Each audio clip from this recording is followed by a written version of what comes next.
Hey look, a non-Transformers related toy. Told you guys I'd do it. Look at how hot she is. Do you think Transformers has ever made something this sexy? Fair point.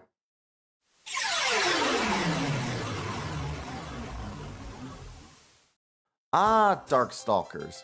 Probably one of the most misunderstood fighting games ever. Just recently I saw some posts online wanting some grounded, dark, and gritty reboot of the game, and it just had me wondering, have you ever even played Darkstalkers? Darkstalkers is crazy, goofy, over the top, and most importantly, fun. It's an absolute delight. And if you don't like it, why don't you take your competitive ass back to Mortal Kombat 1?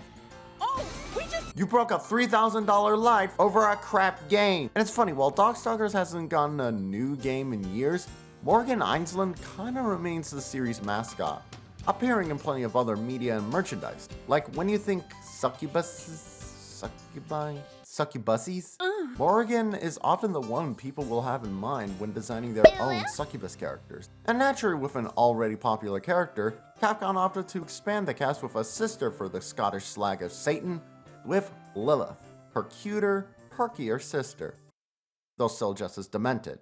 Poor Lilith. Despite the popularity of her sister and the cult status of her series, she hasn't gotten a lot of love in the figure scene. There are some smaller ones from back in the day, like this one from Toy Biz, which is kind of charming in a goofy action figure kind of way. There's this one which, looks... Look, I'm shameless, but I'm not that shameless. Vagina.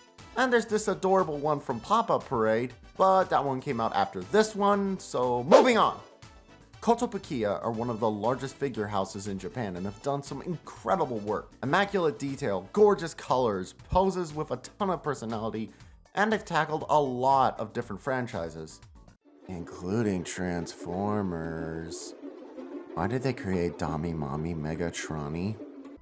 I don't have KotoPia's Morrigan for comparison, just this other one from Capcom's Capcom Figure Builder range. Great name there, lads, good branding! But it's still roughly the same scale, and her reaction is appropriate, as it looks like she's blown away by the beauty of Lilith.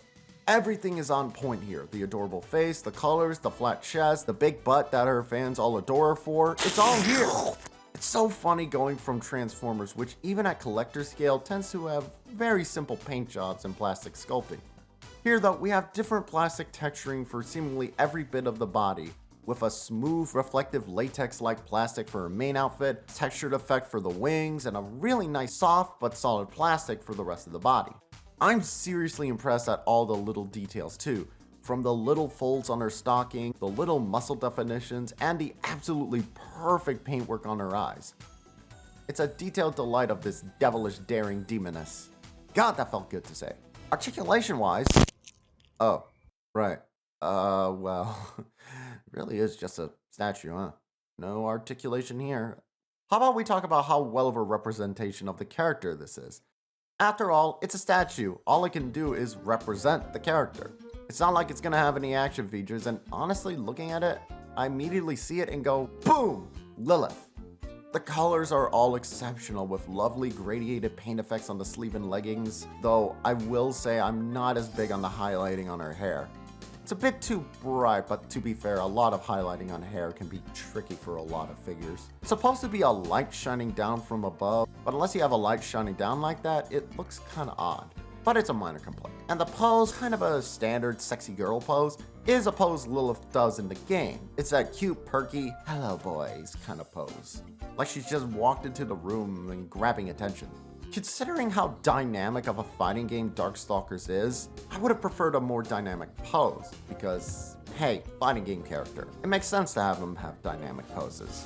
But I can't act like this isn't still amazing. Even the base is nice and detailed, and fits that light shining down from above kind of effect. Personally, I'll give this figure 5 out of 5 Victor's weird ass attack out of 5. It's a great representation, it's cute as hell, and overall, I just love it. The only thing I need now is a new Darkstalkers game, please? And none of this realism crap. Give me the cartoony Darkstalkers game I deserve, Capcom. Or let SNK handle it.